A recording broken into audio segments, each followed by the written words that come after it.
की इज्जत और नामूस पर खत्म नबूवत का पहरा दिया है। अगर इस अंदाज में पाकिस्तान के कोने कोने में रसूलुल्लाह के गुलाम उठे और खत्म नबूवत पर पहरा दे तो फिर वो दिन बहुत करीब है कि कादियानियों को बड़ी मात जो है वो पाकिस्तान से पड़ेगी। और ये सारा फैजान अमीरुल मुजाहिदीन रहमतुल्लाह तआला अलैह का है। उन्होंने हमें समझाया है कि तुमने कादियानियों से कैसे बात करनी है, तुमने रसूलुल्लाह के गद्दारों से कैसे बात करनी है, तुम्हारी इनके साथ रवैये कैसे होनी चाहिए, तुम्हारी इनसे मुलाकातें कैसी होनी चाहिए। ये अंदाज भी गैरत बरादी शख्सियत ने दिया है। उस मर्द कलंदर का नाम अमीरुल मुजाहिदीन है। आज लोग उठ करके कहते हैं एक शिया मेरा दोस्त है, एक तरफ वो शिया भी कहता है तशय्युअ को और दूसरी तरफ कहता है वो मेरा दोस्त है। और कोई कहता है एक ईसाई मेरा दोस्त है, कोई कहता है कि हिंदू हमारी फैक्ट्री में काम करता है वो हमारा दोस्त है। अरे ये बद मजहब, बद दीन, बद अकीदा, ये कैसे हमारे दोस्त हो सकते हैं। मगर आज के इस दौर में जिस शख्सियत ने हमें ये शाऊर दिया है कि रिश्ते तमाम तोड़कर सारे जहां से हम वाबस्ता हो गए, तेरे आस्था से हम जो तुम्हारा नहीं उसे हमने अपने दिल से निकाल रखा है। ये शाऊर जिस शख्सियत ने हमें दिया है वो अमीरुल मुजाहिदीन रहमतुल्लाह तआला अलैह। पाकिस्तान को 77 बरस हो गए।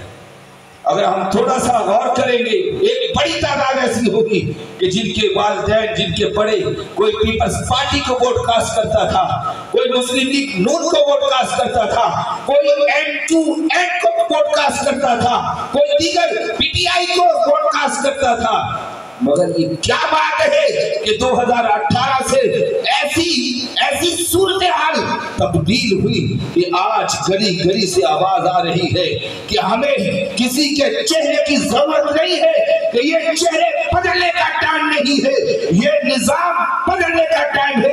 अरे कौन सा निजाम? तो हर एक ने एक ही आवाज लगाई, अब हमें यहूदो निसारा का फरसूदा निजाम नहीं चाहिए, हमें गली गली, करिया करिया, बस्ती बस्ती, शहर शहर, नगर नगर, पूरे मुल्क में निजामी मुस्तफा सल्लल्लाहु अलैहि वसल्लम का सवेरा चाहिए। ये शौक किसने दिया है? ये मकसद किसने दिया है? जिस शख्सियत ने ये मकसद दिया है उसे अमीरुल मुजाहिदीन रहमतुल्लाह तआला अलैह कहते हैं।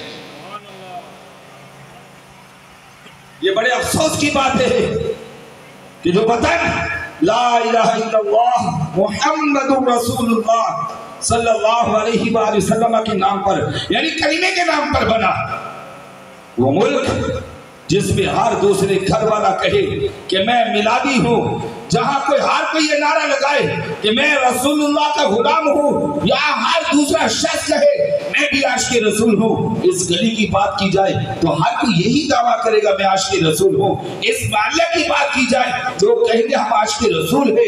इस शहर की बात की जाए लोग कहेंगे हम गुलामे मुस्तफा है। पूरे वतन में बात की जाए हर एक इश्क़े मुस्तफा का एक से बढ़कर एक दावा कर रहा होगा। मगर सवाल ये है कि जब ये सारे आशिक़े रसूल हैं तो और मुसलमानों की कसरत भी है, सबसे ज्यादा यानी जी भरकर आबादी वतन अजीज पाकिस्तान में मुसलमानों की है। हमारा कोई मुकाबिल नहीं है कि जितनी आबादी भी हमदी ही ताला मुसलमानों की है कि हर घर में, हर गली में, हर शहर में, हर इलाके में, हर सूबे में मुसलमान आबाद हैं। मगर सवाल ये है कि जब हर तरफ मुसलमान है फिर निजामी मुस्तफा सल्लल्लाहु अलैहि वसल्लम की राह में वो कौन सी ऐसी शय है जो रुकावट है? यानी रसूलुल्लाह का दीन फिर तक पर क्यों नहीं है? यानी पाकिस्तान में